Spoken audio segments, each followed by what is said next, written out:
แขวงพงศลีแสดงศิลปะวรรณคดีโอกาสเฉลิมฉลองสถาปนาสปป.ลาวครบรอบ50 ปี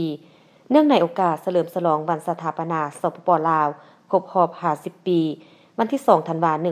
1975 2ธันวาคม2025และวันเกิดประธานไกรสอนพรหมิหารครบรอบ105 ปีวันที่13ธันวาคม1920 13ธันวาคม2025นั้นในค่ำคืนของวันที่1ธันวาคม2025นี้ที่เดินผ่ามไซแขวงที่เมืองบุญเนือแขวงพงศลีได้จัดให้มีการแสดงศิลปะวรรณคดีขึ้นโดยการเป็นเกียรติเข้าร่วมรับชมมีบรรดาทานการนำแขวงอดีตการนำพนักงานบำนาญพนักงานราชการตลอดโหดมวลส่วนสาวแขวงพงศลีซึ่งการแสดงศิลปะวรรณคดีในครั้งนี้แม้นมีนักแสดงมาจากคณะหน่วยวรรณคดี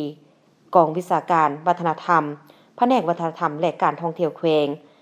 คณะหน่วยวรรณคดีกองประชาการทหารแขวงคณะหน่วยวรรณคดีปกสแขวงคณะหน่วยวรรณคดีบ้านห้วยดงคณะหน่วยวรรณคดีบ้านโอมาบ้านนำยองใหม่คณะหน่วยวรรณคดีบ้านพลโฮมคณะหน่วยวรรณคดีโรงเรียนมส.เทศบาลแขวงศิลปะวรรณคดีที่นำมาแสดงในครั้งนี้ประกอบมี13รายการคือบทฟ้อนแดนแห่งอิสระ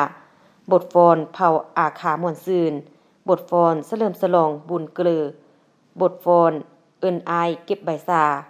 ห้องหมู่หญิงทรายลุงไก่สอนวีรบุรุษในดวงใจห้องหมู่หญิงทรายสรรเสริญผักบทฟ้อนสามัคคีเผ่าโอมาบทฟ้อนสามัคคีเผ่าฮ้อบทฟ้อนสาวอาคาส่งอายไปแนวหน้าบทฟ้อนทงนาแสงบ้านนอง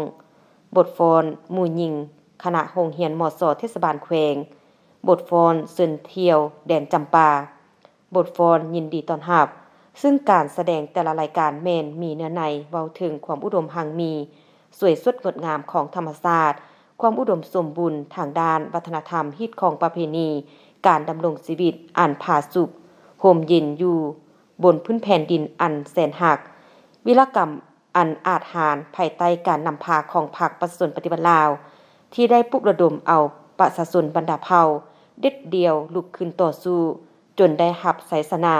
และสามารถปลดปล่อยประเทศชาติอย่างสมบูรณ์พร้อมทั้งนำพาปกปักรักษาและสร้างสรรค์พัฒนาประเทศชาติประชาชนบรรดาเผ่าได้มีความเชื่อมั่นและก้าวเดินตามการนำพาของพรรคพัฒนาขึ้นอย่างต่อเนื่อง